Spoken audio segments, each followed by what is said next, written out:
Hello and welcome to the final segments of our program for this year's Water in the West Symposium. I'm Timothy Motte, President of Colorado State University, Pueblo.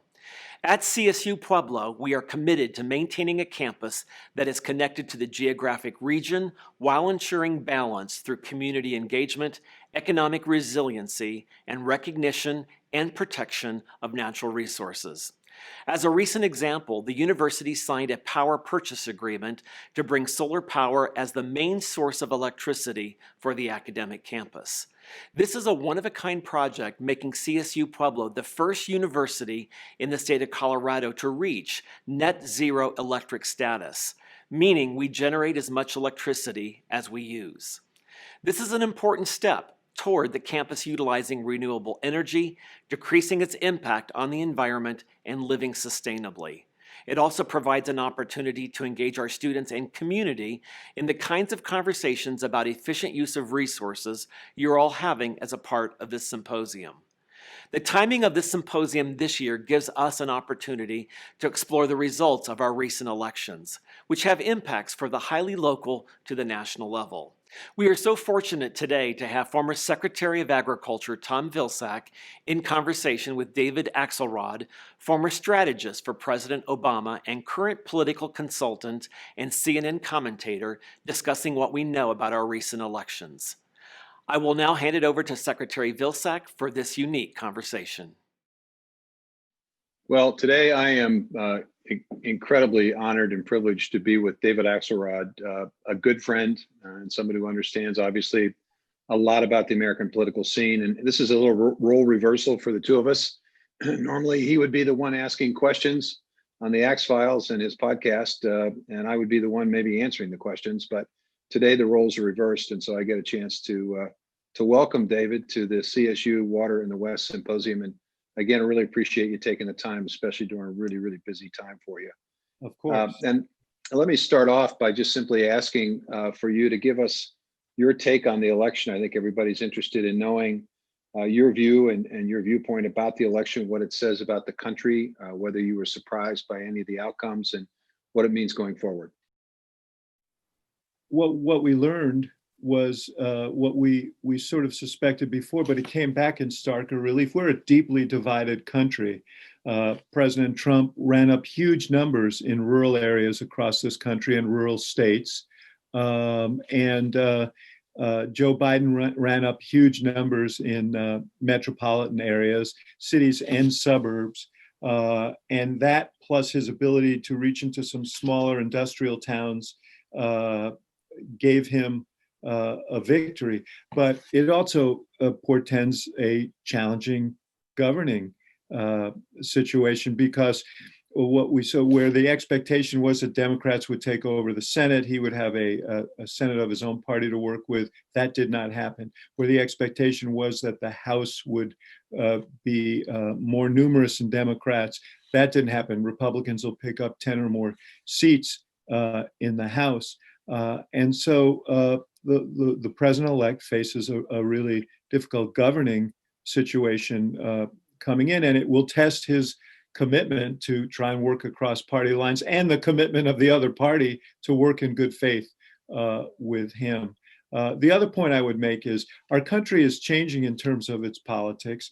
The blue wall that Biden reconstructed, but barely, in the Midwest and in the industrial belt, Pennsylvania, and then Michigan and Wisconsin, is I think going to be increasingly difficult for Democrats. They're older states, fewer college-educated voters, and they're whiter, and that has become tougher terrain for Democrats.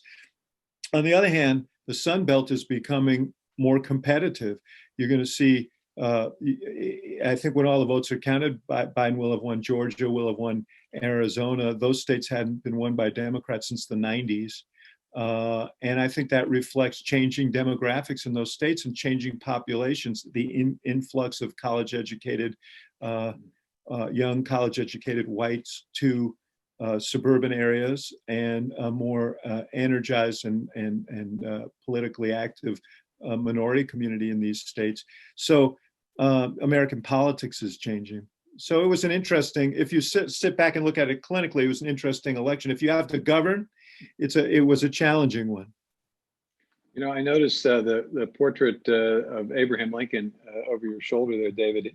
He was a great storyteller, as you well know, and I know you're a big fan of Lincoln. Yes. I was struck by a quote that I recently read that you made concerning advice you were essentially providing to the new administration, and I think this is a fair quote. I think you said, "quote Make sure you tell a big story at the outset." End quote.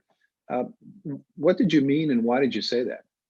You know, Tom, you know, Mario Cuomo once said you campaign in poetry and govern in prose. But I think one of the mistakes that office holders sometimes make is that they stop, the poetry disappears and all they give is prose. And I think that is, especially when you're president of the United States, that is a mistake. You want people to understand what are the values that animate you, where are you driving, what is the end state you're going for, and tell a story about the country you envision and fit your policy priorities under the umbrella of that story.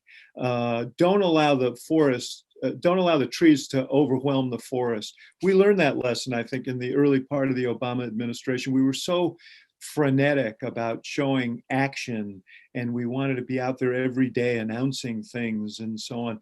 And the things ended up superseding the overarching message. We recovered, I think, in the final year when we were campaigning for office again, we recovered that overarching message.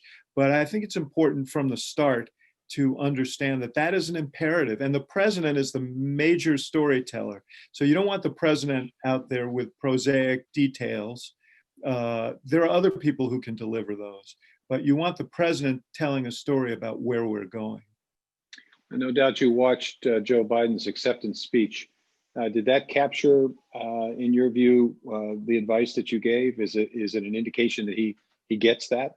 I think so. Yeah. I mean, look, it was very heavy on reconciliation. And I think that was an important part of his message. And it's very important given the divided state of government that he's likely to face. The other portion of it, I mean, obviously he's facing an emergency in this a pandemic that shows no signs of abating. And we have a vaccine now, but it's going to take a while for it to be disseminated. So he's going to face that, and he was right to square up to that there. But the other part of this, and I think it's really important, is just the economic situation in the country. And it's not just recovering from this virus, but recovering a sense among the American people that if they work hard, they can support their family, they can get ahead, that the future is optimistic for their children. That is a big message, and it's one that Biden believes in his core. He represents it. His own biography animates it, and it's one I think he wants to keep focusing on. And you saw some elements of that in his speech on whatever Saturday night, I guess. Your instinct is to say Tuesday night, but election night was several days long. But I'd really focus on that economic piece because it's fundamental to people's lives. Mm-hmm. You were part of a transition and during the Obama administration, and there may be people watching this that are anxious and interested in getting their viewpoint sort of injected in the transition thought process. Take us inside of that process as policies being formed, as appointments are being made. What's going on now that we don't know? What's the story behind the curtain? The first question is what's been going on for all these months that we haven't seen. The president-elect has had a transition team in place so that he would be ready if he had the opportunity to serve. And they've been thinking through both policy and personnel for the new administration. Now that goes into turbocharge, and the candidates will be considered and evaluated. I think you emerged from some of those discussions, and thankfully so, in 2008. But they'll also be plunging into policy. I mean, I remember, the very dire discussions we had in late 2008 about the economic crisis and what we needed to do to, quell it. They're going to be having these kinds of discussions. But meanwhile, there'll be subject area experts who will be talking about a variety of issues, including climate, environment. And it's important to get a handle on who those people are who might be influencing that. And obviously the people who are appointed to the areas that govern your particular concern are people you want to know everything about. You want to know what their history has been, who they're surrounding themselves with, because they're the people who are going to largely influence what happens with your issues of concern. Is that information public, or do you have to sort of know somebody who knows somebody that can tell you that? Well, what will be public shortly is who the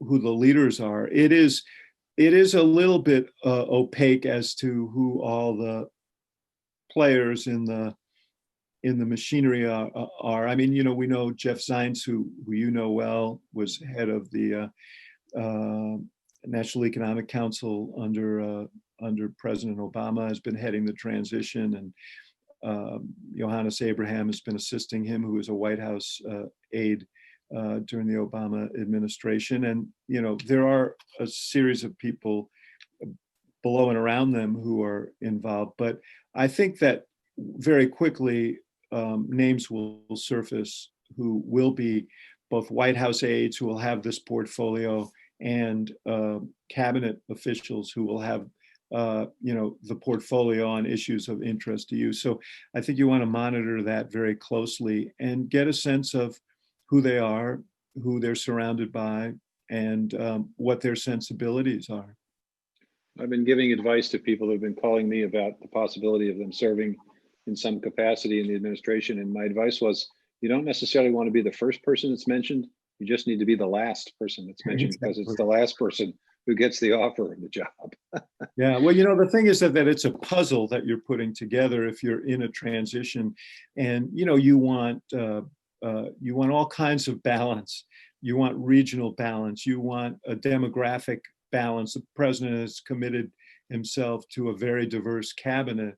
So you'll have several candidates for each of these offices, but as you start putting the pieces together, you'll have needs that you need to address that will influence whether it goes to candidate A or B or C. And it's hard, that is sort of a matter of serendipity.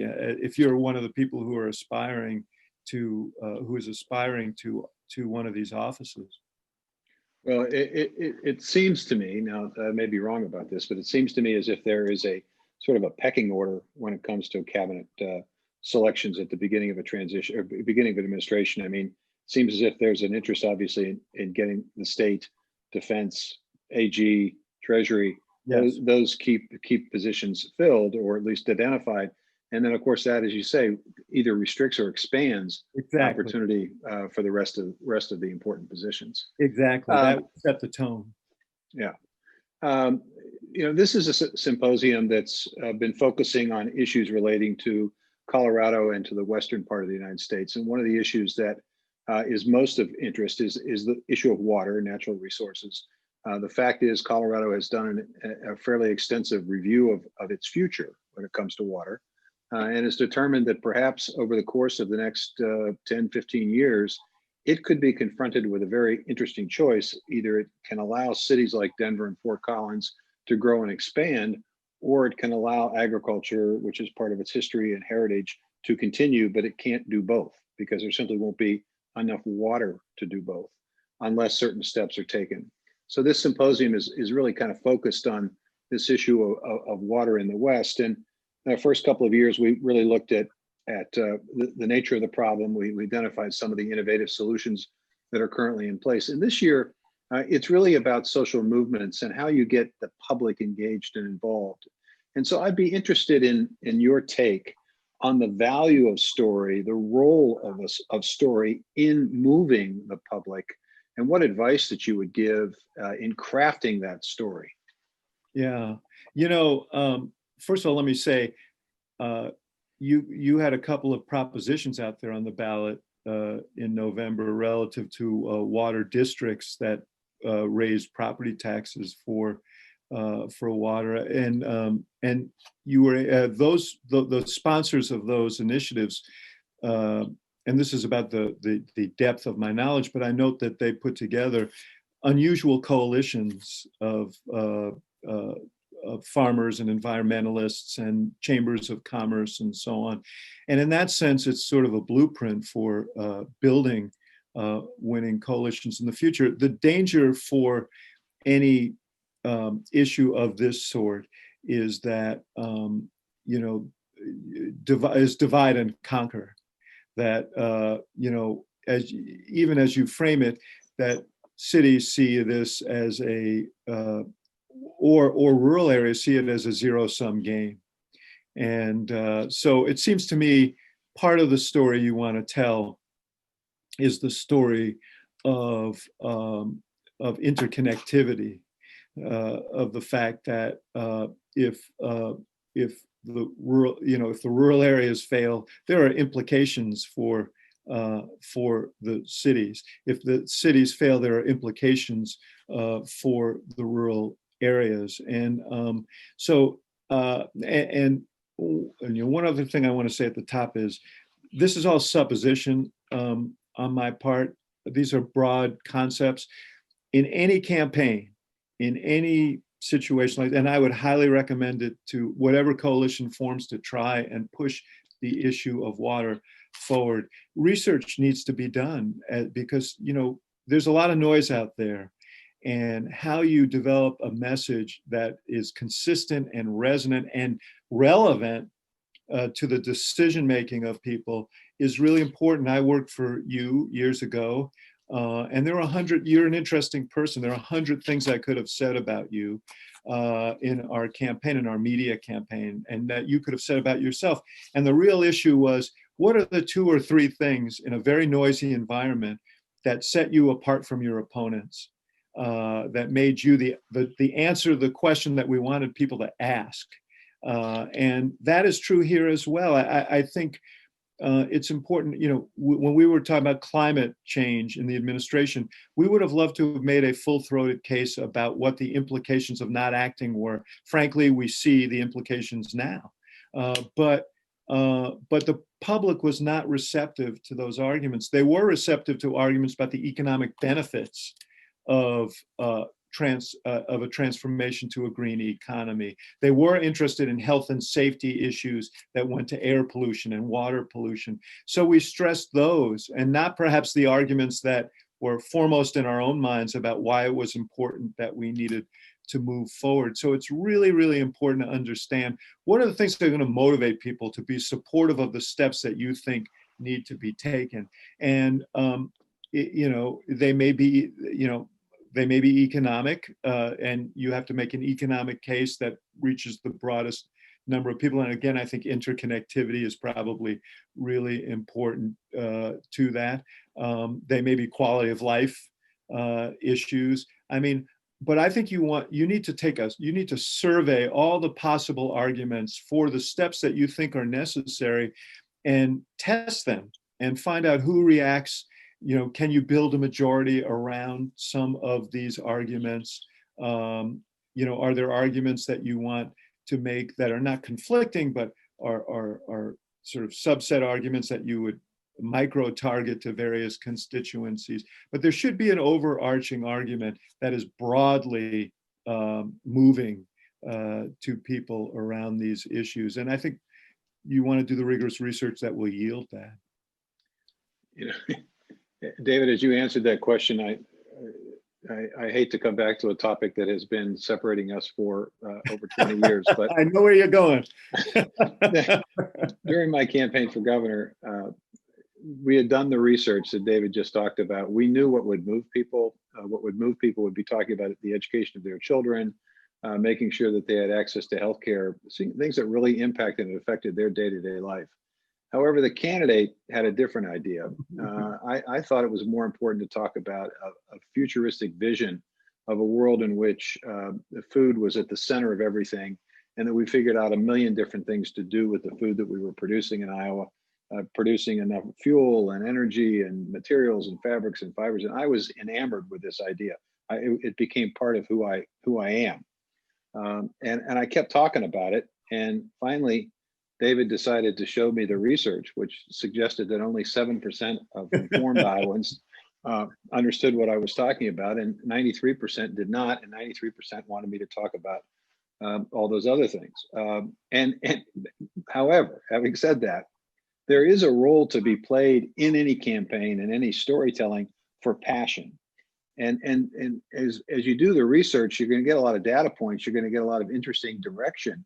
But how do you balance that logic of, this is what people want to hear, with the passion that people have that may want to take it in a different direction, but they're so energetic about it, so energized about it, and they just have a hard time sort of doing in the more rational approach. How do you get them to sort of contain the passion? Yeah, and I don't want to seem like a cold-hearted clinician. And by the way, nobody loves food more than me, so it was very painful for me to tell you that. But I don't want to be a cold-hearted clinician. I think you have to engender passion around your arguments. And you're right, polling. Like I favor a mix of polling and qualitative research, because it's much more interesting to hear people react to ideas and arguments in their own words, and you'll find pretty quickly what is at the core of their thinking, what motivates them. I don't think that don't mistake what makes you passionate with what makes the majority of people passionate. And you do have to dig deep to find out what is it that's going to motivate people. But I understand your question, which is, what do you do when some of the grassroots activists who motivate these campaigns or carry the message have, and that is a matter of discipline. First of all, you don't want to deprive people of that sense of enthusiasm, but you do need to sell people on, this is the message this is the winning message. This is how we're going to get from here to there. And the goal is not to indulge your passion so much as it is to make possible the progress that you're looking for. If you can save Colorado and the region from a water disaster, that is good work, and that is fundamental. And so, do not risk being able to produce those results by indulging the arguments that motivate you, but may not motivate those people who are going to end up making the decision. And let me just say one more thing about this, Tom. It is important to, this message process is important, because you're going to have to move policymakers and elected officials. And when they start feeling from their constituents that this is a matter of urgency, that they want action, they're more likely to get action. So I think you have to be very disciplined about this. I will say, just at the end just to put a button on this, you're not the only one. I had to, in 2011, I asked President Obama to write down the things that he would like to talk about in the campaign. And the things he'd like to talk about in the campaign were to me very important and energizing. And the problem is that almost none of them were going to be useful to us in the campaign. And we had a very tough conversation, much like you and I, about the food capital of the world. And he wasn't really happy about it, but we had almost a monomaniacal focus on the economy and the middle class in that election 2011 and 12. And it resulted in victory, and it gave him the chance to do a lot of the things that he had wanted to talk about more readily during the campaign. So, keep your eye on the ball is the message. Well, we just have a couple of minutes left, David, and again, appreciate you taking the time from an incredibly busy schedule. But if water is the client, okay, water's the client. What do you think are some of the more salient points about water that because it seems like we take water for granted. We turn on the Yeah. tap, it's always there. How do we get it from being taken for granted to an understanding of how essential it is for the future? What's the where should we start with that story? Yeah. Well, first of all, we do take it for granted, just as we take so many other things for granted. We took the climate for granted, and we're facing tremendous problems because we did that. It's hard to sell people on a danger around the corner if they can't see it.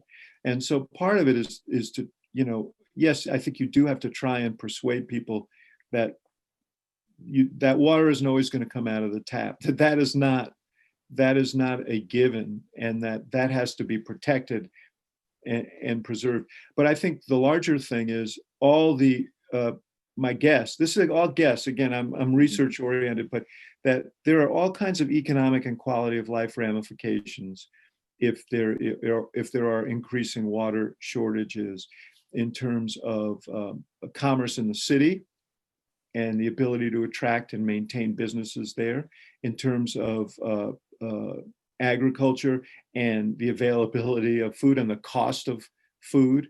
And you guys have a much longer list than that. But I think you have to make this more than an abstract issue.